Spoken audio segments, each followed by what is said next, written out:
A'udzubillahiminasyaitonirrajim. Bismillahirrahmanirrahim. Assalamualaikum warahmatullahi wabarakatuh. Perkenalkan, nama saya Asriani Mutia Rahmasari dari kelas B dengan NIM O1A1 2007-1. Saya akan mempresentasikan materi biokimia dengan judul Gangguan Enzim Pencernaan dan Cara Mengatasinya dengan dosen pengampu Ibu Prima Endang Susilowati. Materi yang pertama yaitu pengertian pencernaan secara umum. Pencernaan makanan merupakan proses mengubah makanan dari ukuran besar menjadi ukuran yang lebih kecil dan halus, serta memecah molekul makanan yang kompleks menjadi molekul yang lebih sederhana dengan menggunakan enzim dan organ-organ pencernaan lainnya. Proses pencernaan makanan terjadi secara fisik dan kimiawi, sehingga pencernaan makanan dibedakan menjadi pencernaan mekanik dan pencernaan kimiawi. Pencernaan mekanik adalah proses penghancuran dan penggilingan makanan secara fisik menjadi potongan-potongan kecil, sedangkan pencernaan kimiawi ialah proses penyerapan partikel-partikel makanan oleh tubuh dengan bantuan enzim-enzim pencernaan. Materi selanjutnya yaitu proses pencernaan yang terjadi di masing-masing organ.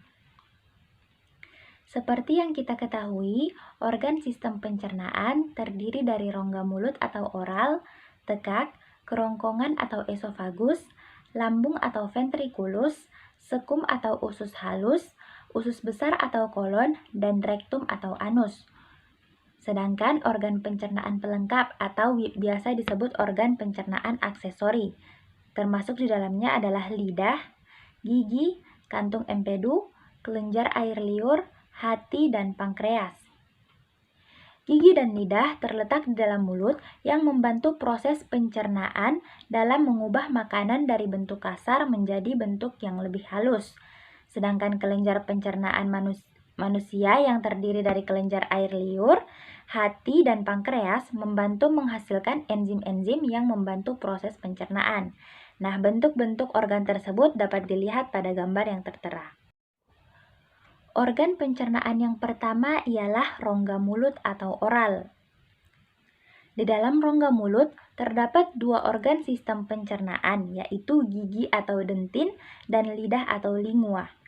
Masing-masing organ pencernaan yang terdapat di dalam rongga mulut memiliki peranan dalam proses pencernaan makanan.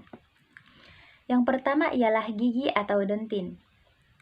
Gigi merupakan alat pencernaan mekanis. Gigi berfungsi untuk memotong, mengoyak, dan menggiling makanan menjadi partikel yang kecil. Dalam gigi terdapat rongga gigi atau vulva yang mengandung pembuluh darah dan urat syaraf. Bagian gigi yang masuk ke rahang dilapisi zat yang disebut semen.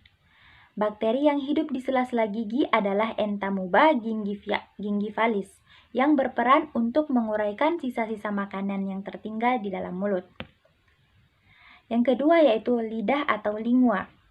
Permukaan lidah dilapisi oleh lapisan mukosa yang penuh dengan bintil-bintil atau papila yang mengandung saraf pengecap.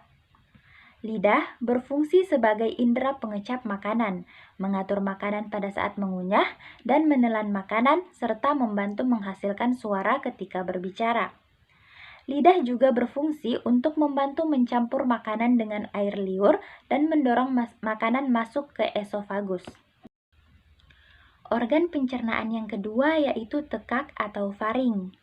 Tekak merupakan pertemuan saluran pernafasan antara rongga hidung dengan tenggorokan dan saluran pencernaan antara rongga mulut dan kerongkongan. Tekak memiliki lubang yang menuju tenggorokan disebut glotis dan ditutup oleh klep yang disebut epiglotis pada waktu proses menelan.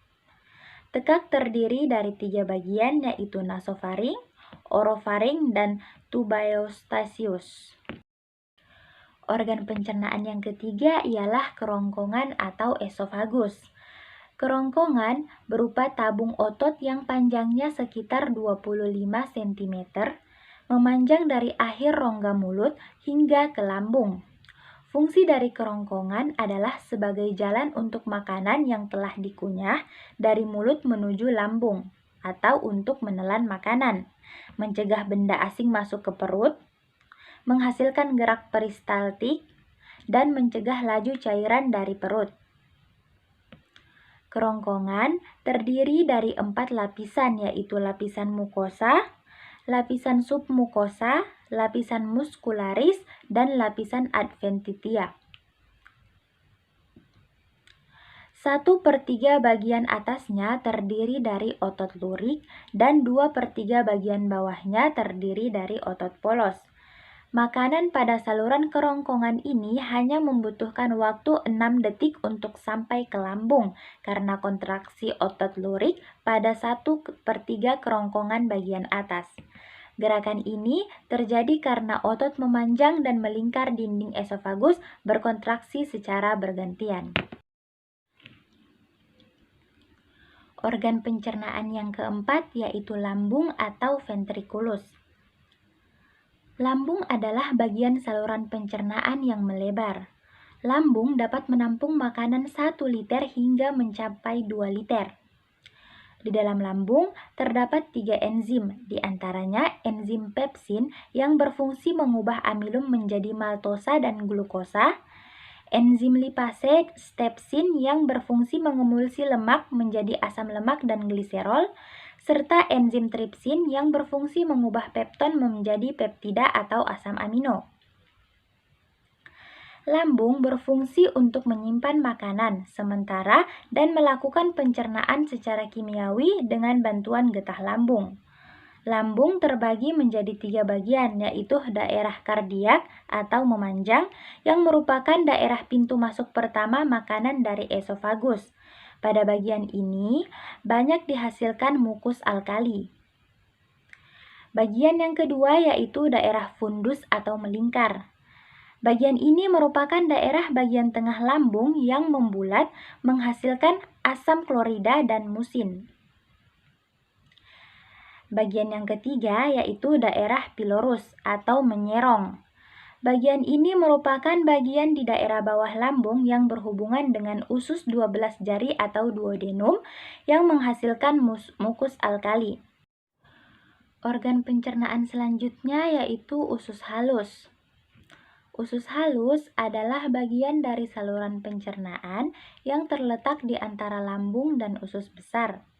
Pada lapisan dalam atau tunika mukosa, jejunum dan ileum terdapat tonjolan-tonjolan halus yang disebut villi yang berfungsi untuk memperluas permukaan dinding usus dalam penyerapan sari makanan.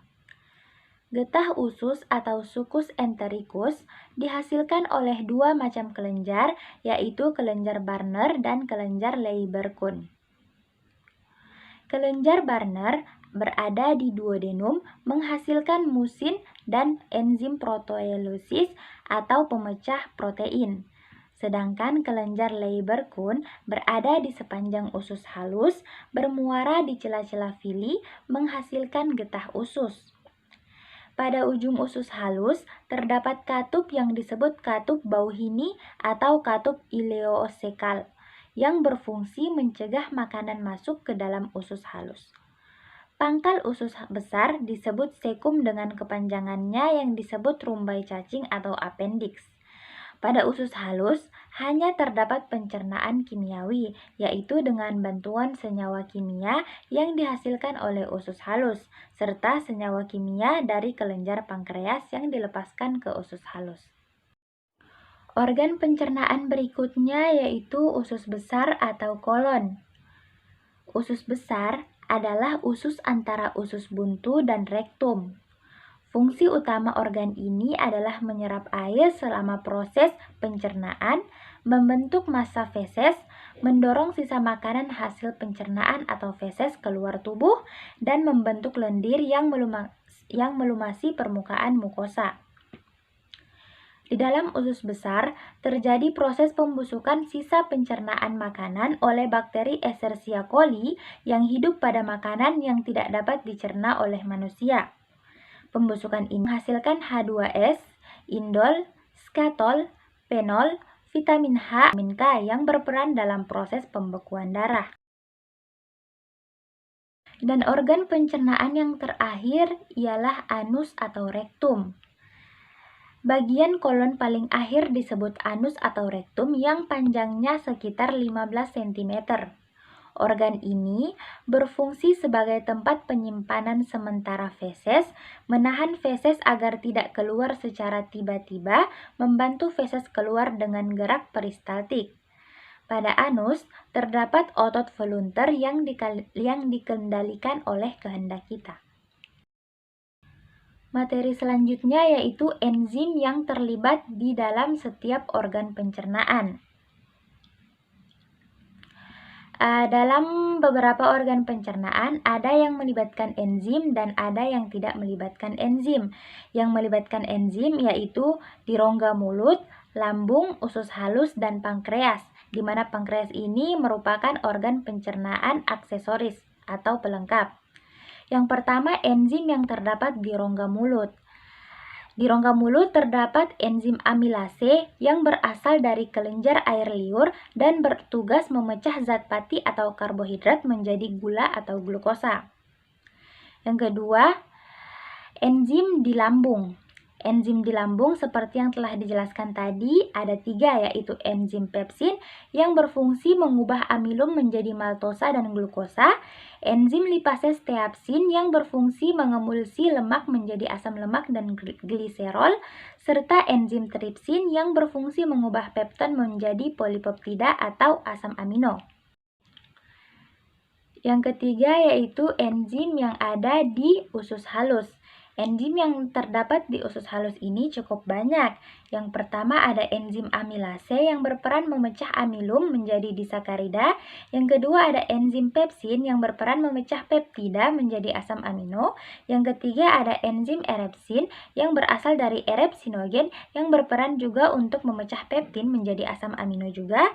Yang keempat ada enzim lipase yang berperan untuk memecah gliserida atau lemak menjadi asam lemak dan gliserol. Yang kelima ada disakarase yang berperan memecah disakarida menjadi monosakarida. Yang keenam ada fosfatase yang memperlancar proses penyerapan asam lemak dan glukosa. Dan yang terakhir ada enterokinase yang berfungsi untuk memecah enzim tripsinogen dari pankreas menjadi tripsin. Yang keempat yaitu enzim yang terdapat di pankreas. Ada 3 enzim yang terdapat di organ pencernaan pankreas. Yang pertama yaitu enzim enterokinase yang berfungsi untuk mengaktifkan erepsinogen menjadi erepsin serta mengaktifkan tripsinogen menjadi tripsin. Yang kedua ada enzim amilase yang berfungsi untuk mengubah amilum menjadi disakarida. Dan yang terakhir ada enzim lipase yang berfungsi untuk mencerna lemak menjadi asam lemak dan gliserol. Materi selanjutnya yaitu penyakit yang terkait dengan enzim pencernaan. Ada berbagai jenis penyakit yang terkait dengan enzim pencernaan. Dalam materi ini akan dibahas salah satu jenis penyakit yang terkait dengan enzim pencernaan, yaitu pankreatitis akut. Perlu diketahui, pankreatitis akut merupakan penyakit yang terjadi karena ketidaknormalan kerja enzim-enzim proteolitik di dalam saluran pencernaan. Pankreatitis akut merupakan suatu proses inflamasi pada pankreas yang dihubungkan dengan beberapa kelainan lain yang dianggap sebagai etiologi dari pankreas akut. Materi selanjutnya yaitu prinsip penyakit pankreatitis akut atau penyebab penyakit pankreatitis akut. Berbeda dengan pankreatitis kronis yang berkembang secara perlahan selama bertahun-tahun, pankreatitis akut terjadi secara tiba-tiba. Pankreatitis akut merupakan peradangan di dalam pankreas yang terjadi secara tiba-tiba. Penyakit ini ditandai dengan rasa nyeri yang muncul secara tiba-tiba di perut bagian tengah, kiri, atau kanan. Gejala utama dari penyakit ini adalah sakit perut yang muncul secara tiba-tiba. Rasa sakit ini cenderung muncul di perut bagian tengah, namun terkadang muncul juga di perut bagian kiri atau kanan. Nyeri akibat pankreatitis akut ini seringkali memberat dan menjalar sampai ke dada dan punggung. Nyeri perut pada pankreatitis akut akan menambah parah saat tidur berbaring, saat makan atau minum, terutama makan makanan yang berlemak.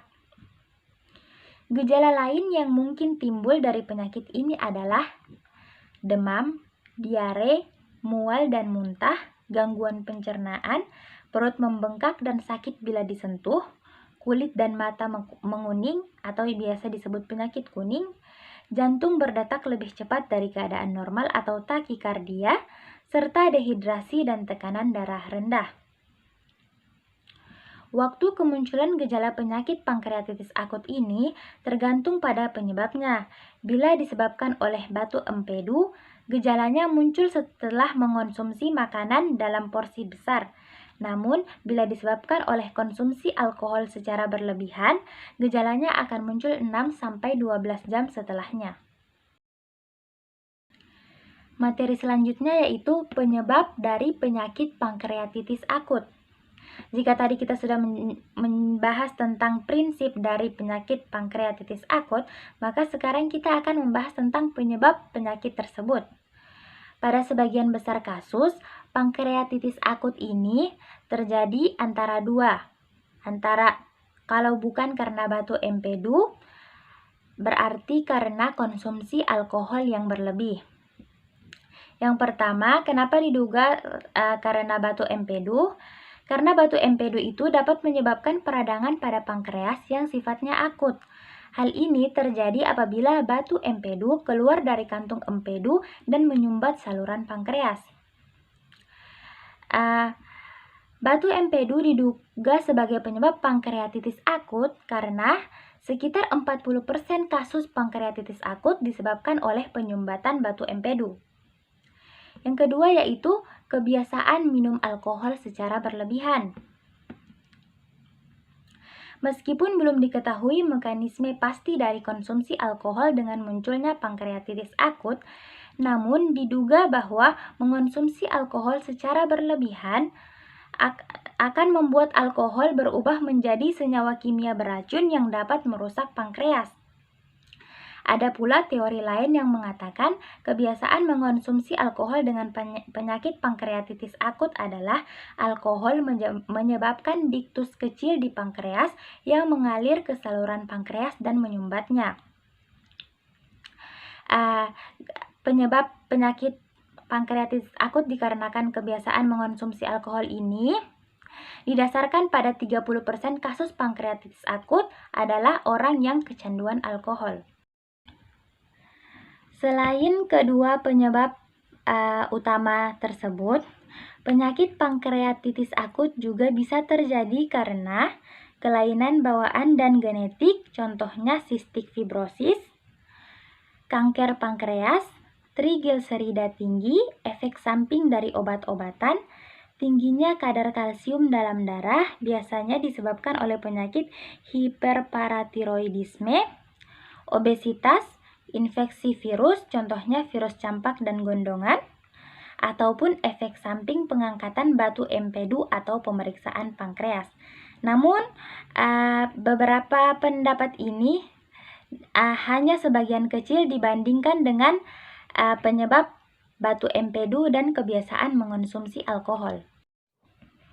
Materi selanjutnya yaitu obat pankreatitis akut dan cara kerja obat tersebut. Nah, setelah mengetahui prinsip dari pankreatitis akut tersebut, mengetahui penyebabnya, maka kita akan mengetahui tentang obat dari penyakit tersebut dan cara kerja obat tersebut.